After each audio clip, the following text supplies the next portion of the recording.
현재에도 한국당 의원들이 의원가 앞에 길목을 지키고 서 있습니다. 왜냐하면 민주당 의원들이 오늘 언제 다시 의원가를 기습적으로 진입을 할 수도 있는 가능성이 있기 때문에 한국당은 또 기약 없이 계속해서 여기서 기다릴 수밖에 없는 상황이에요. 국회 7층 의원가 앞에 현재 대기 중이고요. 한국당 보좌관들은 또 220호, 246호 앞에서도 또 대기 중입니다. 그러니까 길목 3개를 현재 지키고 있는 셈인데, 자, 김희정 장관님, 요 한국당의 전략이 있습니까? 어떤 겁니까? 지금은 도와주는 데가 없어서 정말 난감할 것 같아요. 네. 그런데 정말 민주당은 완전히 지금 봄을 맞이해서 확실한 꽃놀이를 국회 안에서 하고 있는 것 같습니다. 꽃구경 다닐 필요도 없이 꽃놀이패 쥐고 있어요. 예. 왜냐하면 민주당 본인들 대신에 싸워주는 정당이 왜 야당들이 대신 싸워주고 있어요? 정의당이 대신 싸워주고 있지, 바른미래당 지도부가 막아주고 있지. 그러니까 지금은 사실은 모든 지금 일어나고 있는 이 혼란의 주범인 민주당은 아까 장면에도 나왔지만 표창원 의원이나 이런 분들 너무 여유로워요. 왜냐? 재밌다. 대신 싸워주고 있는 사람들이 있습니다. 대리전이다. 네, 그런데다가 이 전선도 특별위원회에는 회의장이 이렇게 명시가 되어 있지 않습니다. 예를 들어서 뭐 행정안전위원회다, 문화관광위원회다 이러면 딱 자기 회의장에서 해야 되거든요. 예. 그런데 특별회의장은 말 그대로 특별히 열리는 회의다 보니까 이 회의장 저 회의장 막 열 수가 있어요.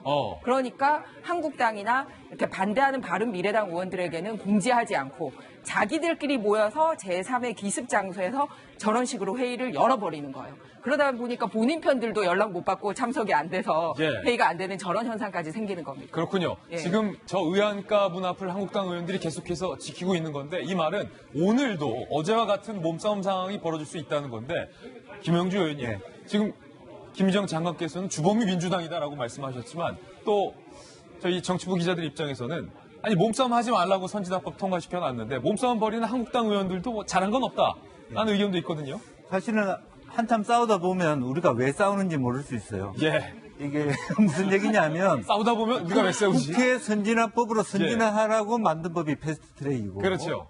또 실제로 김관영 원내대표가 얘기한 것처럼 이건 당론으로 하지 않아도 되는 절차에 대한 논의를 하고 있거든요. 예.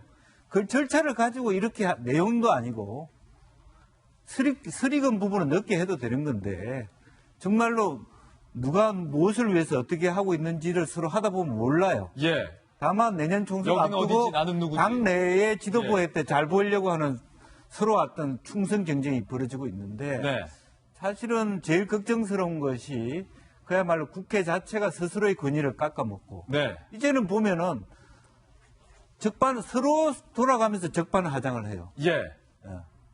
그런 것들이 저는 가슴 아프고요. 적반하장이다. 실제로 서로 보면은- 적반하장이다. 예. 그리고 실제로 해석을 국회도 말하자면 의사국이라든지 의장한테도 올바로 답변을 해줘야 됩니다. 이거는 안 됩니다라고 막아쓰는 게 있어야 되는데, 의장의 의중에 따라서 예. 답변을 한다든지, 결국에는 이것이 어떻게 되냐면 나중에는 헌재로 갑니다. 물론 이미 빨리 지금- 답변이 나올 수도 있지만. 이미 지금 헌재에 예. 판단을 요구해 놓은 상황이고, 그러면은 뭐 국회에서 싸우다가 이제 한참 또 헌재를 쳐다봐야 되는 그런 상황이 되풀이되고, 결국 그 결론은 뭐냐 하면 우크라이나 대통령 되듯이 코미디언이 대통령이 되는 게 코미디언이 낫겠다. 대통령이 될 수 있다. 90%가 국민들이 예. 우리 망해도 좋으니까 10%의 전혀 다른 사람을 찍겠다는, 그야말로 여야가 다 손해보는 그런 예. 마이너스 정치를 하고 있지 않냐고. 조금 전에 보셨던 저 의안과 문이, 나무 문이 저렇게 여기저기 찢겨 있는 게 어제 새벽에 저 의안과 진입을 시도하는 일부 보좌관들이 이 노루목 발톱이라고 하죠. 소위 빠루와 뭐 그런 연장까지 지금 동원을 해서 저 의안과 문을 뜯어내려고 했었기 때문에 여기저기 좀 패인 모습도 좀 확인을 할 수가 있는데, 사실은 이 가운데적인 어떤 중립적인 좀 객관적인 입장에서 보면 이 선거의 룰을 정하는데 당사자를 빼고서 소위 날치기를 하려던 어떤 민주당도 비판의 점이 있고, 그렇다고 해서 다시 동물국회로 돌아가서 저렇게 육탄 저지를 펼치는 한국당의 모습도 올바르게 보이지는 않는 게 사실 저희 기자들의 입장인데, 그런데 이미지 전문가께서 보시기에는 뭔가 예전에는 말이에요, 날치기는 주로 이제 한국당에서 좀, 새누리당에서 날치기를 좀 잘했고, 육탄 저지는 좀 민주당이 잘했는데, 좀 그게 좀 바뀐 느낌이에요. 네, 이미지 변신은 확실하게 좀 한 것 같고요. 뭐 이미지적으로만 본다면 정말 이야기할 거리 많습니다. 네. 비로소 자한당이 야당이 됐다라는 그런 의미도 있고, 또한 뭐 나경원 대표가 드디어 정치인이 됐구나라는 이미지는 확실히 줄 수 있을 것 같은데요. 우선 국민의 입장에서 한마디 먼저 드린다면, 지금 동물국회 동물원에 가서 동물들을 볼 때 싸움을 하기도 하고 뭐 그렇잖아요. 이제 그런 모습을 보면서 볼거리가 있고 좀 행복함이 있고 즐거움이 있고 의미가 있으면 더 좋은데, 아유, 지금 그런 게 나경원 없으면 대표께서 예. 뉴스 속보가 들어왔는데 장도리를 들고 의총에 현재 참석하셨다라는 소식이 지금 들어와 있습니다. 네. 이 장도리 국회에서 참으로 오랜만에 보는 연장. 어제는 민주당의 빠루, 오늘은 한국당의 장도리. 사실은 뭐 일본의 국회도 그렇고 한국의 국회도 예전부터 제가 TV 보면서 왜 이렇게 정치인들이 싸우기만 할까 했는데, 드디어 이제 보수의 대표도 장도리를 들었네요. 예. 기본적으로 보수라고 하면 우리가 생각할 때, 그러니까 나경원 대표가 이미지적으로 이제 정치인이 확실히 됐구나라는 판단을 하는 이유를 이제 말씀을 드리면, 보수라고 하면 가진 자라는 의미. 그래서 뭔가 투쟁보다는 내가 가진 걸 뺏길까봐 어느 정도는 좀 의연하고 지키려고 하는 것들이 있잖아요. 네. 그렇기 때문에 투쟁을 할 거라는 생각은 잘 못해요. 그러니까 예전에 부정적인 양반의 이미지죠. 전쟁이 나도 니들이 알아서 싸우고 가만히 있다 보면 나는 잘 될 거야 라는 생각을 한다라는 그런 이미지가 있었어요.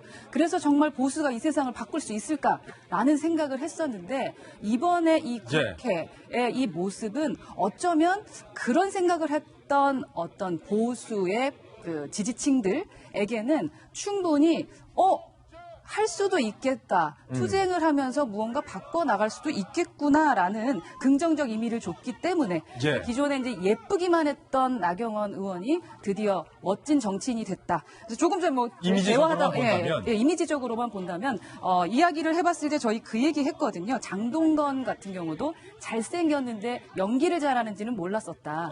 그런데 못된 역할 하면서 장동건이 연기까지 잘하는구나라는 얘기를 우리가 하잖아요.